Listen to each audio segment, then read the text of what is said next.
नमस्कार, आप देख रहे हैं न्यूज फॉर नेशन और मैं हूं प्रियदर्शन। अपने काम के वजह से अपनी छाप छोड़ने वाले मोदी सरकार के कुछ वैसे मंत्री जिन्होंने अपनी विशिष्ट पहचान बनाई थी, उसमें एक नाम रहा नित्यानंद राय का। और वही नित्यानंद राय एक बार फिर से मोदी सरकार में मंत्री बनने जा रहे हैं। जी हां, आज शाम 7:15 बजे प्रधानमंत्री के रूप में तीसरी बार नरेंद्र मोदी शपथ लेंगे और इस सरकार में जिन लोगों को मंत्री बनाया जाएगा, उसमें बिहार से जिन लोगों को मंत्री बनाने की चर्चा है, उसमें भाजपा कोटे से नित्यानंद राय का नाम सबसे आगे है। दरअसल नित्यानंद राय, जो कि यादव बिरादरी से आते हैं और बिहार में अपनी एक विशिष्ट पहचान स्थापित किए हुए हैं, वे नित्यानंद राय पिछली सरकार में केंद्रीय गृह राज्य मंत्री की भूमिका निभाते रहे थे, यानी कि अमित शाह के मंत्रालय में उनके छोटे भाई के तौर पर वहां पे उन्होंने अपनी अहम जिम्मेदारियां निभाई। तो अब एक बार फिर से इन्हीं नित्यानंद राय को मोदी सरकार में मंत्री बनाने के लेकर के तमाम तरीके की चर्चाएं हैं।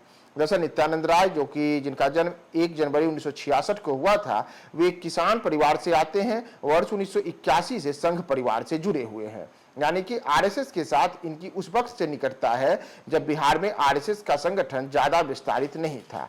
तो उसी समय से एबीपी कार्यकर्ता के रूप में उन्होंने काम किया और उसके बाद नित्यानंद राय 23 मई 2019 को गृह राज्य मंत्री बने। राय अपने कॉलेज के एबीपी इकाई से राजनीति में शामिल हुए थे और कॉलेज में छात्र संघ के अध्यक्ष चुने गए थे। वर्ष 2000 के बिहार विधानसभा चुनाव में राय को टिकट मिला था और उन्होंने हाजीपुर विधानसभा क्षेत्र से जीत हासिल करके सबसे पहली बार विधायक बनने का सपना साकार किया और उसके बाद लगातार 4 बार नित्यानंद राय ने विधानसभा के चुनाव जीता था। वर्ष 2014 के आम चुनाव में नित्यानंद राय को पड़ोसी जिले से संसदीय चुनाव के लिए टिकट मिला, तो उनके निर्वाचन क्षेत्र की वहां पे अलग अलग वे उजियारपुर संसदीय सीट से सांसद बने। वर्ष 2016 के बिहार विधानसभा चुनाव में भाजपा ने उन्हें राजद मतदाताओं को लुभाने की कोशिश के तहत यादव चेहरे को आगे बढ़ाने के लिए अहम जिम्मेदारी दी और बिहार भाजपा का अध्यक्ष बनाया। वर्ष 2019 के चुनाव के बाद एनडीए 2 सरकार में उन्हें केंद्र में मंत्री बनाया गया और वे देश के गृह राज्य मंत्री बने।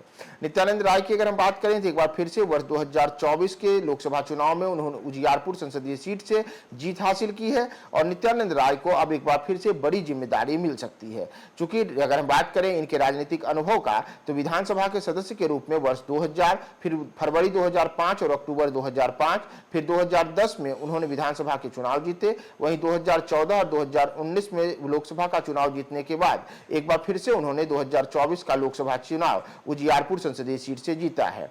इसके अतिरिक्त उन्होंने अलग अलग समय में अलग अलग अस्थायी समितियों और साथ ही साथ केंद्र सरकार में भी अपनी प्रमुख जिम्मेदारियों को काफी प्रमुखता से निभाया है। तो लंबा राजनीतिक अनुभव रखने वाले नित्यानंद राय इस बार फिर से मंत्री बनने के लिए पूरी तरीके से तैयार हैं और उनके नाम को लेकर के बताया जा रहा है कि बिहार से भारतीय जनता पार्टी अपने कोटे से जिन लोगों को मंत्री बना रही है, उसमें 2 खास चेहरे हैं। एक हैं नित्यानंद राय और दूसरे हैं गिरिराज सिंह।